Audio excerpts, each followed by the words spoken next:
Hello guys, welcome to our channel. This is Teja. ప్రస్తుతం మనతో పాటు సీనియర్ జర్నలిస్ట్ దుర్గా గారు ఉన్నారు. నమస్తే మేడం. నమస్తే. సో మాజీ ముఖ్యమంత్రి జగన్మోహన్ రెడ్డి గారు అసెంబ్లీ సమావేశాలకి రాననుకున్నారు. మొత్తానికి అసెంబ్లీ సమావేశాలకైనా హాజరయ్యారు, ప్రమాణ స్వీకారం చేశారు. దాని తర్వాత జగన్మోహన్ రెడ్డి గారు అసెంబ్లీ నుంచి దొడ్డిదారిన జారుకున్నారంటూ కూడా ఒక వార్త వెలుగులోకి వచ్చింది. సో దాని గురించి మాట్లాడతారు. నిన్నటి వరకు వస్తారా రారా ఒక సందిగ్ధంలో అందరూ ఉన్నారు. ఇప్పుడు ఏదో ఇవాళ ఆయన శాసనసభకు వచ్చి ప్రమాణ స్వీకారం చేశారు ఎమ్మెల్యేగా. చేసినప్పుడు జగన్మోహన్ అనే నేను అన్నాడు ఆయన, అని మళ్ళా జగన్మోహన్ రెడ్డి అనే నేను అన్నాడు ఆయన. రెడ్డి అనేది మర్చిపోయాడు ఆయన. అంటే ఒకటి ఆయన రెడ్డి కాదు కాబట్ట, లేదు ముద్రగడ పద్మనాభానికి నిన్ననే గెజిట్ వచ్చింది రెడ్డిగా, పద్మనాభ రెడ్డిగా ఆయన పేరు మార్చుకుంటే నిన్న గెజిట్ వచ్చింది. గెజిట్ లో ఆయన పేరు రెడ్డిగా మారింది కాబట్టి ఆయనకి దానం చేశారా. ఎందుకంటే అటు కాపులు కూడా ఆయన రానివ్వట్లేదు కదా. ఇప్పుడే ముద్రగడ గారు ఇవాళ బాధపడుతూ ఇందాకే ఒకటి విడుదల చేశాడు ఆయన. నన్ను చంపేయండి కావాలంటేను, నేను ఈ జనసేన వాళ్ళ మాటలు పడలేకపోతున్నాను, బూతులు మాట్లాడుతున్నారు, మేము అనాథలం అన్నాడు ఆయన. మేము చేతకాని వాళ్ళం అన్నట్టుగా అలా ఎందుకు అనుకుంటాడు ఆయన? జగన్మోహన్ రెడ్డి గారు ఉన్నారు కదా మేడం. అదే మరి. అందుకే మనం తొందరపాటు ఉంటే ఇగో ఇలాగే ఉంటాయి రాజకీయాల్లో. ఉభయభ్రష్టత్వం అయ్యాడు ఆయన. అది సో ఇప్పుడు జగన్మోహన్ రెడ్డి పరిస్థితికి వస్తే, ఆయన ఇవాళ ఒక ఎమ్మెల్యేగా ప్రమాణ స్వీకారం చేశారు. ఆయన వస్తారా రారా అనే సందిగ్ధం వీడింది. వచ్చారు, చేశారు. అయితే ఆయనకి కేటాయించిన కుర్చీలో కూర్చోకుండా ఆయన వెళ్ళిపోయారు. అది విషయం. మరి కూర్చోవాలి కదా, నువ్వు ఎదుర్కోవాలి కదా. అది కౌరవ సభ కాదు, గౌరవ సభ అని ఇవాళ చంద్రబాబు నాయుడు గారు చెప్పారు కదా. నిన్న ఏం మాట్లాడారు జగన్మోహన్ రెడ్డి? వాళ్ళ ఎమ్మెల్యేలు, మాజీ ఎమ్మెల్యేలు, మాజీ మంత్రులు వాళ్ళందరిని ఉద్దేశించి మాట్లాడినప్పుడు గత 5 ఏళ్లుగా ఏం మాట్లాడారో, ఎన్నికల ముందు ఏం మాట్లాడారో సేమ్ స్క్రిప్ట్ చదివాడు ఆయన. ఎక్కడా ఒక అక్షరం పొల్లిపోకుండా, ఎక్కడా మార్పు లేదు. ఆయనలోనూ మార్పు లేదు, ఆయన స్పీచ్ లోనూ మార్పు లేదు. కాబట్టి స్క్రిప్ట్ మార్చుకో జగన్ అంటున్నాం మనం. స్క్రిప్ట్ మార్చుకో జగన్, కొంచెం నీ ఏమనాలి హావభావాలు మార్చుకో, నువ్వు ఇంకా అదే ఇదిలో ఉండకు అని ఆయనకు చెప్తున్నాం మనం. ఎందుకు చెప్తున్నామంటే నిన్న ఏమి కొత్తగా మాట్లాడలేదండి, అదే మాటలు. పైగా ఈయనెవరు, అయ్యన్న పాత్రుడు స్పీకర్ అని ఆయన మాట్లాడాడు. అంటే అయ్యన్న పాత్రుడు మంచివాడే వ్యక్తిగతంగా, కాకపోతే ఆయన నోరు కొంచెం మంచిది కాదు. ఆయన ఊరుకోడు ఎవరిని. అందుకని ఒకవేళ అందుకోసం ఇవాళ ఆయన శాసనసభకు వచ్చి ఎమ్మెల్యేగా ప్రమాణ స్వీకారం చేశారా అనే డౌట్ కూడా చాలా మందిలో ఉంది. ఎందుకంటే ఇవాళ ఉన్నది బుచ్చయ్య చౌదరి గారు ప్రోటెం స్పీకర్ కాబట్టి, బుచ్చయ్య చౌదరి గారు పెద్ద మనిషి, గొడవ లేదు, అందుకని వచ్చి చేశారా, లేదు అధికార పక్షం వాళ్ళని అంటే వాళ్ళ మొహాల్లో ఉండే ఆశ్చర్యాన్ని చూడడానికి వచ్చాడా ఆయన, లేదు ప్రజల కోసం వచ్చాడా మనకు తెలియదు. మొత్తానికి అయితే వచ్చి ఎమ్మెల్యేగా ఆయన ఒక సాధారణ ఎమ్మెల్యేగా ఇవాళ ప్రమాణ స్వీకారం చేసి వెళ్ళారు.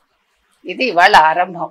అయితే జగన్మోహన్ రెడ్డి సాధారణ ఎమ్మెల్యే అంటున్నారు, అసెంబ్లీకి వచ్చిన వాళ్ళందరూ కూడా సాధారణ ఎమ్మెల్యేలే. ఎందుకు చెప్తున్నాం అంటే ఈయన మాజీ ముఖ్యమంత్రి కాబట్టి ఇవాళ సాధారణ ఎమ్మెల్యే అన్నాం అంతే. అంతేగాని ఎమ్మెల్యేకి ఉండే గౌరవం అలాగే ఉంటుంది, అది ఎక్కడికి వెళ్ళదు. ఎవరికైనా ఎమ్మెల్యేనే ప్రజలు ఎన్నుకుంటారు కాబట్టి ఆ గౌరవం ఎలాగా ఉంటుంది. కాకపోతే ఆయన మాజీ ముఖ్యమంత్రి కాబట్టి ఒకసారి మనం గుర్తు చేస్తున్నాం, ఈయన ఒక ముఖ్యమంత్రి హోదాలో ఉండి గతంలో ఏం చేశారు. శాసనసభలో 2019 డిసెంబర్ 13న చంద్రబాబు నాయుడు గారి భార్య గురించి వీళ్ళందరూ మాట్లాడినప్పుడు ఈయన ఒక ముఖ్యమంత్రిగా ఎలా బిహేవ్ చేశాడు గుర్తు చేసుకోవాలి ఆయన. ఆ రోజు చంద్రబాబు నాయుడు గారు నేను మళ్ళా రాను సభకి అని చెప్పేసి వెళ్ళారు. మళ్ళా ముఖ్యమంత్రిగా ప్రమాణ స్వీకారం చేసిన రోజునే వస్తాను అని ఆయన మాట ఆయన నిలబెట్టుకున్నాడు. ఆ మాట నిలబెట్టుకోవడానికి ప్రజలు దోహదం చేశారు, జనసేన పవన్ కళ్యాణ్ దోహదం చేశాడు, ముఖ్యంగా నారా లోకేష్ కూడా తిరిగారు, వాళ్ళ పార్టీని గెలిపించుకున్నారు వీళ్ళందరూ కలిపి. అంటే ఇక్కడ మనం చెప్పుకోవాల్సింది కాపులు కమ్మ ఇద్దరు కలిసికట్టుగా ఓట్లు చీలకుండా పనిచేశారు. అంటే అది నియోజకవర్గాల వైజ్ కావచ్చు, ఇండివిజువల్గా కావచ్చు, అంటే వాళ్ళిద్దరూ కలిసికట్టుగా పనిచేయటం వల్లే ఈరోజు ఈ విజయం సాధ్యమైంది నన్ను అడిగితే. ఇందుకు పవన్ కళ్యాణ్ చాలా దోహదం చేశారు. ఎందుకంటే ఇవాళ పవన్ కళ్యాణ్ 100% 100% మ్యాండేటరీ తెచ్చుకున్నాడు ఆయన. అది ఎక్కడా లేదు. మనకు తెలిసి ఎవరు 100% నెగ్గిన వాళ్ళు మనకు తెలియదు. అంటే నాకు తెలిసి అదొక హిస్టరీ అమ్మ, మనకు ఐడియా లేదండి. ఏది ఏమైనా 2019 నుంచి 24 వరకు ఏం జరిగిందో అది శాసనసభలో జరిగిన విషయాలు కూడా చరిత్ర పుటలకి ఎక్కాలి. అదొక పాఠ్యంగా మారాలి. ఎందుకంటే వ్యక్తిగత ఆరోపణలు చేసుకోకూడదు, మహిళలని లాగకూడదు రాజకీయాల్లోకి. మహిళలను కించపరిస్తే, ఇప్పుడు ద్రౌపదిని ఆ రోజు నిండు సభలో చేస్తే ఏమైందండి? మొత్తం కురుక్షేత్ర యుద్ధం వచ్చింది, కౌరవులు నాశనం అయ్యారు. అదేవిధంగా ఒక జయలలితను బాధ పెట్టినప్పుడు డిఎంకే వాళ్ళు, డిఎంకే పార్టీ పతనం అవ్వలేదు. ఎందుకంటే డిఎంకే పార్టీ వేరు, అక్కడ జరిగిన ఇష్యూ వేరు కాబట్టి దానికి బలమైన రూట్స్ ఉన్నాయి డిఎంకేకి. అందులో కరుణానిధి టైంలో జరిగింది కాబట్టి పదవీచ్యుతులు అయ్యారు వాళ్ళు. ఇప్పుడు అదే జరిగింది. ఇప్పుడు ఇంత జరుగుతున్న శాసనసభలో మహిళా ఎమ్మెల్యేలు ఎవరు మాట్లాడలేదు, చూసారా మీరు? మహిళా మంత్రులు ఎవరు ఆ రోజు? వైసీపీ మంత్రులు, ముఖ్యంగా రోజా లాంటి వాళ్ళు దాని మీద రియాక్ట్ అవ్వలేదు. తప్పు కదా అది.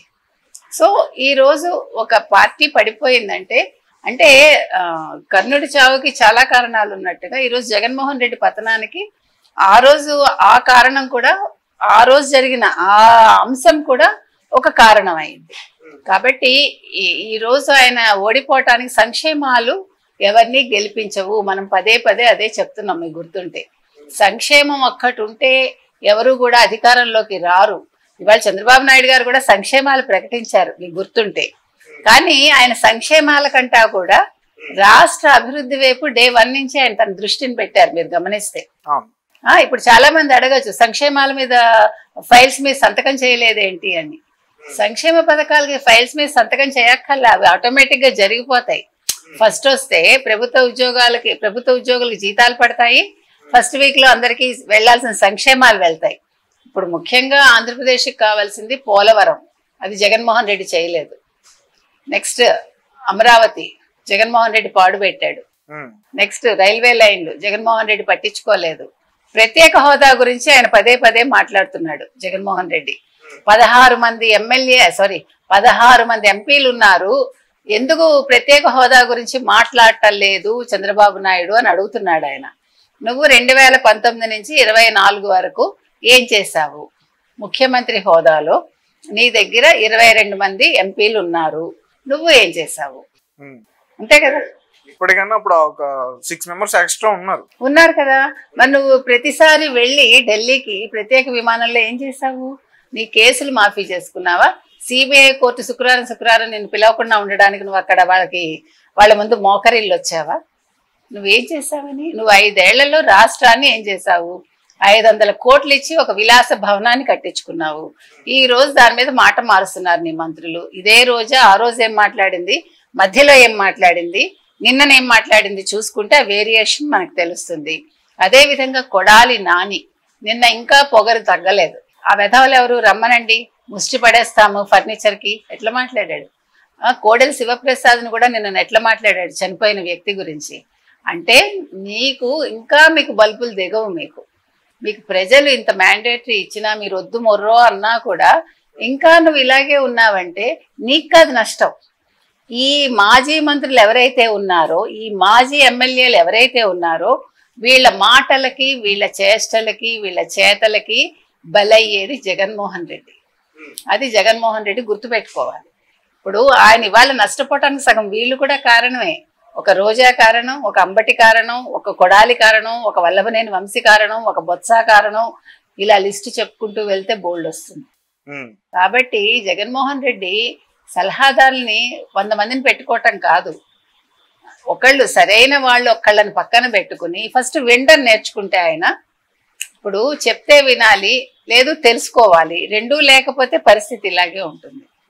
కాబట్టి ఇంకొకటి, అమ్మ పెట్టాల్సిన 2 చిన్నప్పుడు పెట్టలేదు ఆయనకి. అమ్మ సరిగ్గా పెట్టుంటే ఆయన ఇలా ఉండరు. కాబట్టి ఆలోచన అనేది సక్రమంగా ఉండాలి. జగన్మోహన్ రెడ్డి ఓకే ధైర్యంగా ఇవాళ ఆయన వచ్చాడు, ఏ కారణం చేత వచ్చినా ఆయన ఇవాళ శాసనసభకు వచ్చారు ఆయన, ఓకే దాని గురించి ఏమి ఇష్యూస్ లేవు. కాకపోతే ఏంటంటే ఆయన రేపటి నుంచి ఏం చేస్తారు, ఇప్పుడు మళ్ళా తెలుగుదేశం వాళ్ళు కార్యకర్తల మీద దాడులు చేస్తున్నారు, తెలుగుదేశం వాళ్ళు కార్యకర్తల ఆస్తులు నాశనం చేస్తున్నారు, తెలుగుదేశం వాళ్ళు వైసీపీ నాయకుల ఇళ్లు ధ్వంసం చేస్తున్నారు, వాళ్ళ ఇళ్లలోకి వెళ్తున్నారు, లేకపోతే వాళ్ళని ఇబ్బంది పెడుతున్నారు, ఇవన్నీ మాట్లాడుతున్నాడు ఆయన. ఇవన్నీ చీప్ పాలిటిక్స్. ఇవన్నీ కూడా ఈ చీప్ ట్రిక్స్ వద్దు. నిజంగా వాళ్ళు చేస్తుంటే నువ్వు నీ కార్యకర్తలను ఆదుకో. ఇప్పుడు ఏదో న్యాయ సలహాలకి ఎక్కడికక్కడ ఫోన్ నెంబర్లు పెట్టాము, అది రోజా నేను చెప్పింది ఆవిడ.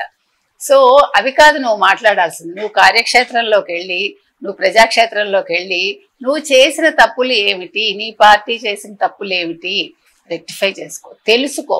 ఆయన రెడ్ బుక్ పెట్టుకున్నాడని ఏడవడం కాదు. ఈయన అన్నాడు కదా సజ్జల, మా దగ్గర కూడా ఒక బ్లాక్ బుక్ ఉందని. నువ్వు బ్లాక్ బుక్ పెట్టుకుంటావో, బ్లూ బుక్ పెట్టుకుంటావో, వైట్ పేపర్స్ పెట్టుకుంటావో, ప్రతి ఊరికి వెళ్ళి ప్రతి నియోజకవర్గానికి నువ్వు వెళ్తావో, నీ మాజీ మంత్రులు వెళ్తారో, వెళ్ళమని చెప్పాడు కదా నిన్న.